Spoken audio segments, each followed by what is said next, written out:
Zakia Takif dari program studi jurnalistik 3C. Nah, pada kesempatan kali ini, saya bakal ngebahas salah satu teori penting yang terdapat dalam mata kuliah teori komunikasi massa. Yaitu teori ini adalah teori uses and gratification.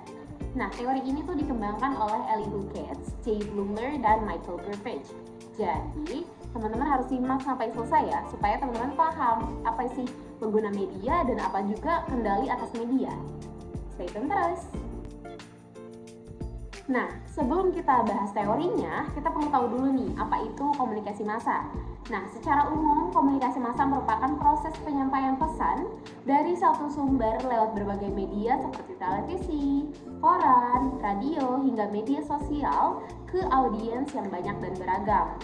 Nah, faktanya tuh dulu hubungan komunikasi massa itu bersifat satu arah, di mana media cuma ngomong dan halayak cuma nerima.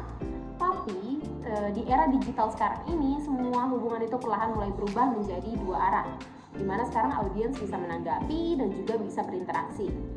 Nah, semua pertanyaan penting tadi itu juga dijawab oleh teori yang akan kita bahas pada hari ini, yaitu teori uses and gratification. Oke, kita masuk ke latar belakang teori. Nah, teori ini pertama kali muncul pada tahun 1940-an, yang mana kemudian dikenal luas setelah dikembangkan oleh Elihu Katz, Jay Blumler, dan Michael Burbage pada tahun 1970-an. Intinya teori ini tuh berpendapat bahwa halayak itu tuh bisa aktif dan juga bukan hanya sekadar korban media. Dimana teori ini intinya menolak pandangan lama yang melihat pengguna tuh hanya sebagai makhluk pasif. Sebaliknya, justru teori ini menempatkan pengguna media sebagai pusat perhatian. Oke, kita masuk ke proporsi ataupun inti dari teori.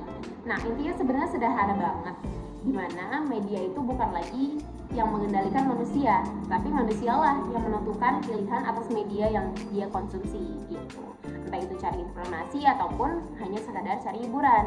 Nah, jadi hubungan antara media dan juga pengguna itu bersifat timbal balik, di mana media menyediakan pilihan dan juga sedangkan kita memilih sesuai dengan kebutuhan ataupun motivasi kita sendiri untuk membuka media yang kita konsumsi, kayak gitu.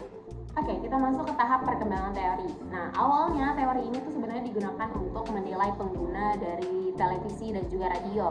Nah, tapi seiring berkembangnya zaman, teori ini juga sangat relevan untuk memahami pengguna media sosial seperti YouTube, Instagram, ataupun TikTok. Jadi, contohnya nih, orang nonton YouTube bisa karena pengen tahu informasi, atau pengen hiburan, atau mungkin sekedar cari suasana supaya melepas stres. Jadi, semua alasan itu tuh bisa masuk ke dalam teori uses and gratification. Karena balik lagi, tiap orang pasti punya tujuan dan juga motivasi sendiri atau kepuasan sendiri untuk mengkonsumsi apa media yang ia pilih, kayak gitu. Nah, kita masuk ke contoh penelitian. Jadi udah ada nih yang buktiin pakai teori uses and gratification, dan dia dapat 5 alasan utama kenapa sih orang pakai media. Yang pertama itu kognitif. Mereka ingin tahu ataupun menambah informasi atau menambah pengetahuan. Yang kedua itu ada afektif, yaitu mencari hiburan atau emosi positif. Yang ketiga ada personal integratif, yang artinya membangun identitas dan pengakuan diri atau biasa kita sebut itu personal branding. Nah, yang keempat itu ada social integratif atau menjaga hubungan sosial. Yang kelima ada tension release, yang artinya untuk relaksasi dan juga melepas stres. Nah, intinya dari sini tuh kita bisa lihat bahwa setiap pengguna tuh punya kebutuhan yang unik dan pasti beragam ya teman-teman. Jadi media tuh hanya menjadi alat untuk memenuhi kebutuhan tersebut, kayak gitu. Nah, teman-teman, dari pembahasan teori use and gratification yang kita bahas tadi, itu jadi mengubah cara pandang kita atas apa yang media lakukan gitu. Jadi bukan media yang mengkontrol kita, tapi kitalah yang mengkontrol media atas apa yang kita perlukan, kayak gitu.